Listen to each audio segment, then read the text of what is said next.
2. Hey everyone, welcome to another edition and episode of the Carnegie Principle. We're absolutely excited where every week we come in together where we dialogue about the extra curriculum of life that allows us to be, do, and have everything that we desire. We're here in San Diego finishing up Dream Weekend where we got to see many of you face to face, and it was absolutely fantastic where we could meet and be able to share like we did in our meeting. For those of you that were not at Dream Weekend, I want you to know that you were there with us in spirit and in energy. You know, one of the things at Dream Weekend, we find a dynamic environment of heightened vibration by us all getting together. However, when we study our part 1 and part 2 of our curriculum in the Master Key, we get the exact same environment when we decode it, the exact same energy that we felt here at Dream Weekend is available in your curriculum book. This is why it's so important for you to study it every day, because that energetic vibration begins to create an environment, whether you're in your home, your office, or wherever you're at. You get the exact same vibrational high that you get at a major meeting. So this week I want to go back in a little bit of review once again, because this is material that is not a sprint. It's a marathon. It's a point in place where we practice this on a daily basis for the rest of our lives. So there's no such thing as keeping up or catching up. It's about living up to this curriculum every day until it is embedded into us so that we now operate every single day of our lives this particular curriculum and lifestyle and understanding and knowledge. So let's go back to our magnets. Many of you, congratulations, are using now your hand magnets. You got your palm magnets, you got your head magnets. Some of you even got your feet magnets, which is absolutely fantastic. And I know that you sent me pictures of them, and you are now using them, and you're now practicing with them, which is fantastic. Many of you spoke to me here at Dream Weekend and sent in some emails as well about the clearing, the elimination of the negative process every single morning. And there was a couple of emails that had some questions on it, so I want to go back and do a little bit review. So number one, every single morning, it's important that we eliminate the negative energy simply by tapping and getting that out, because we all have programs running inside of us. Even when we were adolescents in childhood, we got some of those programs still running inside of us. So we got to get those out in order for us to be able to maximize the law of attraction and the energy that we know and use every single day. Once again, I encourage you to get the book on tapping, whether you're using Roger Callahan's information or the tapping book that I shared with you about. It's important that we practice every single day. It's like taking a fresh bath every day. So go back, get that material, read it, and start practicing it first thing in the morning to eliminate all the negative energy. Then number two, you're going to start working with your magnets. Some people said, what do you do when you use your magnets? There is no such thing as a cookie cutter thing that we do, because remember, we're talking with things that are alive. We're talking about real energy in real time. So sometimes you're going to put on your magnets and you're not going to do anything but just close your eyes and feel a restful, peaceful state of being. There'll be other times when you can literally feel the magnetism from the magnets flowing through your body. You're going to feel it in your palms. Some of you had sent me emails and said, I felt a warmness or a heat or a tingling. Sometimes you'll feel it on the soles of your feet. Sometimes you'll feel it on the palms of your hand.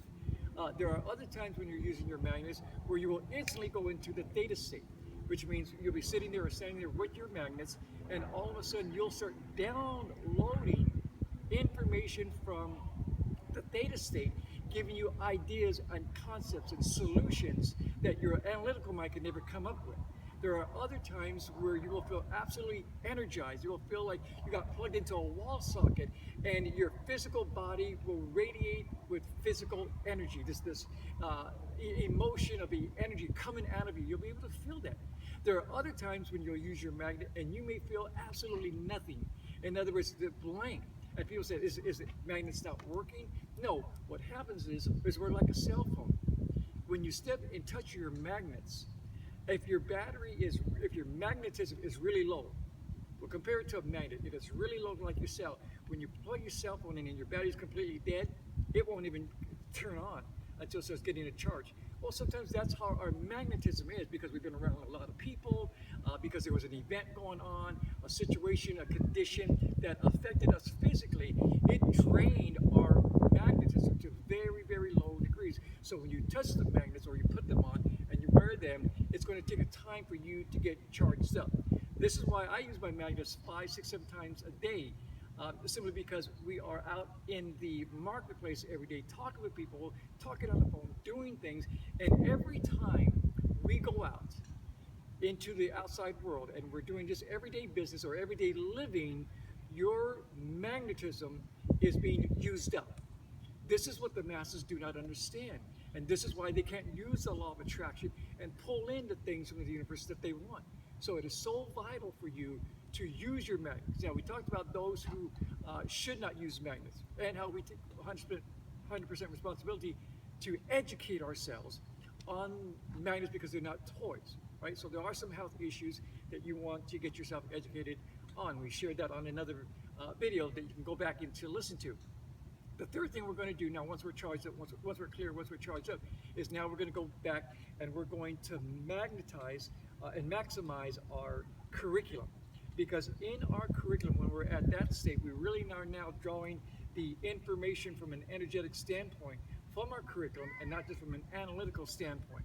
So here we come back now and we start reading this sentence by sentence, paragraph by paragraph, as we absorb it. So you don't want to take this material and just read through it constantly. You're going to take a look at it. How did we go over this on our Sunday night call last Sunday? We went word by word. And so let's talk about that for a second. What did we say was the key factor that causes the things that we want to come into our life and comes to a point in place where it seems, remember, the physical eye will always deceive us, where it seems that we are dominating people and that we're getting people to do the things that we want them to do. What was it that makes people want to do the things that we want to see done? Was it manipulation? No. Was it a force? Absolutely not. It was the area coming back to this curriculum that you and I, understand that mind is creative. Remember, we talked about that. I had you underline that. When things are not operating in our lives the way that we want them to, if the things that we want are not showing up, in fact, it seems like it's going backwards, we could go back to that text on page 12, and I want you to go back there later on today, and we can read it this way, where it says, when we don't understand that mind is creative, when we don't understand it, then all the negative forces and all the things that we don't want begin to show up. So if you are looking at your life and your surroundings, your circumstances, and things are not manifesting the way you want them to, and other things that you don't want are manifesting, it's because you do not understand yet in your entire energetic being, not here in your analytical mind, but in your energetic being, that mind is the creative force. In other words, our minds, our thoughts, and our vibrations. So we go back and we park just on that sentence alone. When we understand that mind is creative, when we get that concept inside of our energetic being, then the whole world and everyone in it, in our universe, in our environment, in our sphere of time, begins to operate exactly how we want them to operate. It's almost like going down into the rabbit hole. You create and design your own reality. And in that reality, people walk into your world and into your life, and it would seem as though we had a magic spell on them, or it would seem that we were manipulating, or it would seem that we have some kind of force over them, that they're doing the exact things that we want them to do. Here's where the universe works in a complete harmony.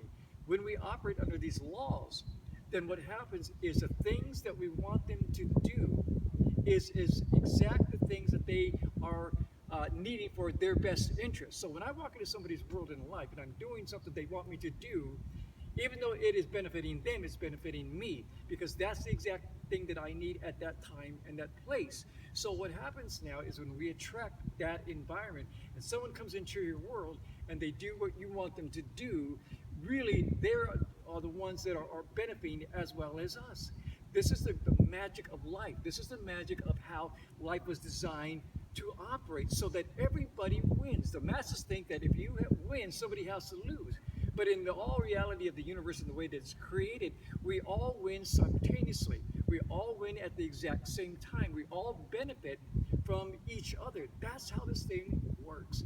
Well, it's not going to work if you don't understand this curriculum. You're not going to be able to understand this curriculum by reading it. So the mastermind group of the Carnegie Principle comes down now, and what we're all about is transferring this information to one another so that we catch it, we get it, and we absorb it into our entire being. That's how this works.